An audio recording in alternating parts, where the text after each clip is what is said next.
And I wasn't quite done yet today. I wanted to show you. I wanted to show you this real quick. This is me making a template for the Ultra Sport. So a lot of people aren't that familiar with the windex option on. Now this ain't windex. This is just glass cleaner that my wife wakes up, but it's got the all-purpose pneumonia in it, and that's what you want. So anyways, what I got here is I got a piece of glass, and you can get glass from just about anywhere. It doesn't have to be straight, it doesn't have to be thick, tempered, doesn't really matter a whole lot. I went down when I first did this, went down to my local window shop, and I asked them if they had a piece of glass laying around that was, approximately 3 feet by 2 feet wide. And he's like, well, yeah, you looking for something new or what? And I said, no, looking for something that, maybe you got laying around, a leftover piece or something. Anyways, he sold me a piece that was exactly 3 feet wide and 2 feet long. Why the 3 feet wide? Because a roll of monokote is 3 feet, or is 2.5 feet across, give or take. So that you want to be able to get a full width of roll of your favorite roll covering on this. I do believe this will work with Ultra Coat too. I have not tried it. I've only done this with monokote, and that's what I will be using today. So you get yourself a piece of glass, and you cut your template out, your base material. And here I got the blue. That's the trim color on the Ultra Sport. I'm going to do something a little different. I think it'll look a little better. Anyways, you take and you spray windex down on your glass. I mean, this has been done for years and years and years. I learned about this in the 80s about doing making your own decals and stuff. I mean, there's not too much that you can't do with this method. You use your own imagination. Oops. Anyways, you spray your windex down and you take the backing off of the sheet and you lay it down and you smooth it out. That's all you gotta do. I usually use a towel, and you want to wipe off all the excess. See, it'll move around a little bit on you, and once you do this, she'll be stuck down. She'll be not permanently glued, which is the point, but it will be to the point where it won't move on you when you cut it. That's kind of the point. Sometimes you got to take a squeegee if you got a little too much. It doesn't take much. You can just mist it on. You want to get all the windex out from underneath of it though. Use a piece of wood. Plastic triangle like I got there. So anyways, we got that glued down. You can see it's not moving now.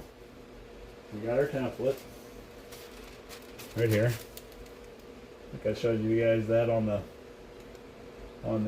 other build there for the Ultra Sport. And take that, and of course here I am, not prepared again. And you need some tape. Well, I'm not sure all about the tape. Where did I use the tape? Oh, there might be some masking tape in here. And, oh, there it is. Masking tape will work. Usually clear tape works better, but anyhow. Mask tape your decal down.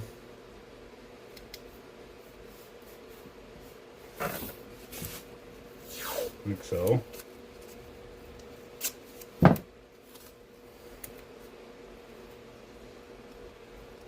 Make sure it's nice and flat. You don't have to have the wrinkles out of it. It helps. Put a couple pieces on here so it doesn't move around on us. Now sometimes, like, you can get on Pinterest and you can download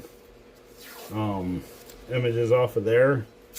And I mean, if you got a particular, maybe you're building a particular kit, you want to recreate an RCM logo or something along those lines, all you need is a template. It doesn't, you can make your own, you can do pretty much whatever you want. Now these are pretty straight letters, so I'll go ahead and grab my tri-square here, and then you start cutting it out. Now I like to start when I'm doing something like this. I start and go one direction, left to right.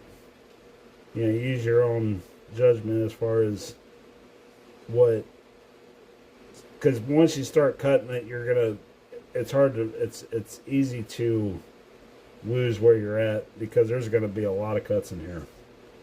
So basically I'll start left to right, I'll start with the letters, and I'll make all my verticals, and then I'll come back and make all my horizontal cuts, and then and then we'll show you what you do after that. But anyhow, I'm going to go ahead and time lapse this. If you guys want to watch, go for it, and I'll sit here and I'll cut this template out.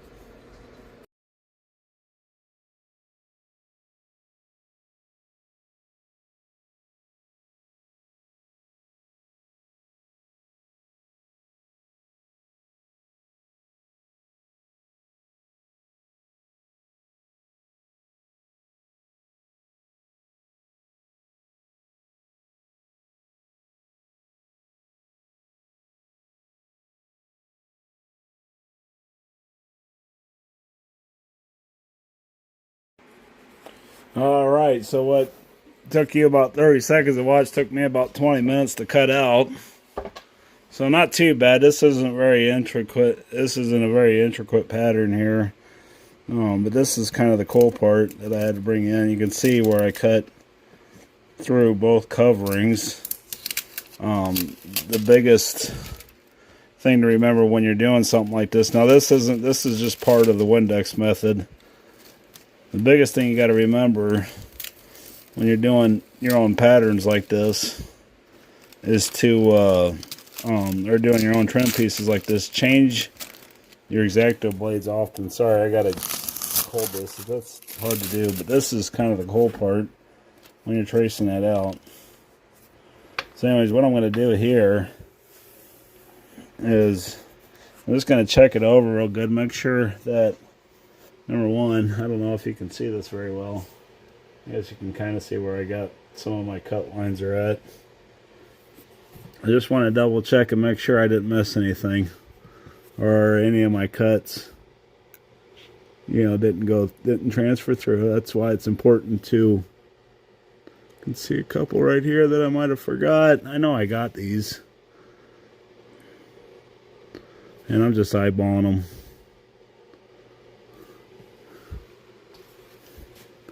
That all looks good. But anyways, here, this is what we're going to end up with. I'll pull the U up. Oh, looks like we didn't quite get through there either. I usually do this with some paper. But anyhow, let's see if I can find one that'll actually peel up. There we go. So there's one of our letters. Now, if I was going to block these on, like I was going to take this letter here, and I'm going to do this a different way. I want the, it'd probably be easier to show you than to explain it to you. Anyways, that's kind of what you end up with, something like that. You just come through here, and again, patience is a virtue with this kind of, when you're detailing your model. And see, I didn't get through all that, but I can see my cuts. So anyhow, what I'm going to do is I'm going to take my French curve. I'm going to save these because they are nice. Anyhow, I'm going to take my French curve, and I think I'm going to make that kind of like a portrait. So that way the sticker, the silver on the Ultra Sport will show through where the lettering's at. And I'll either do like an oval, like this, something along those lines once I get all these letters out. And, something like that, like it's almost looks like the outside part of the stencil is what I'm kind of thinking. Just something a little different instead of just putting the Ultra Sport 80 in block letters and blue on the side. I think it'll look pretty neat when I get done with it. I'll spend a little bit more time here, finish cutting these letters out, and I'll probably bring you back in. It's probably going to be tomorrow or over the weekend that I'll get this finished up, and then I'll show you the rest of the windex method, which is much of the same. So basically what you do is you take your windex and you spritz the side of your, wherever you're putting your decal at.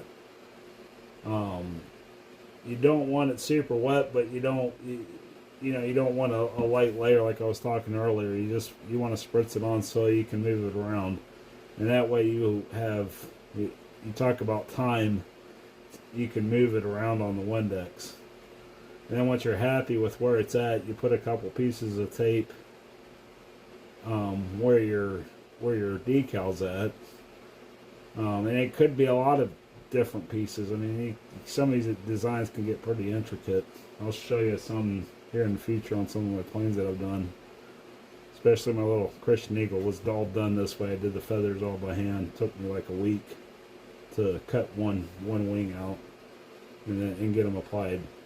But anyhow, you don't put any heat when you apply this to your airplane.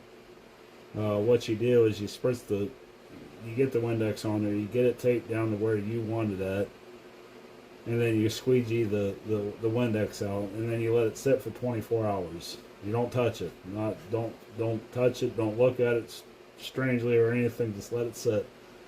And what happens is the ammonia will actually kick off the glue in the covering. The temperature glue that you use to adhere this to wood, and it'll cause, that way you don't have no bubbles. When you're putting covering over top of covering, you usually end up with bubbles. Now you can do this method, windex method, with stripes. You can do it with, say you're gonna do layers of covering on top of each other. You're gonna have a main color, maybe you're doing some kind of wild design with neons and stuff. You can do it with that.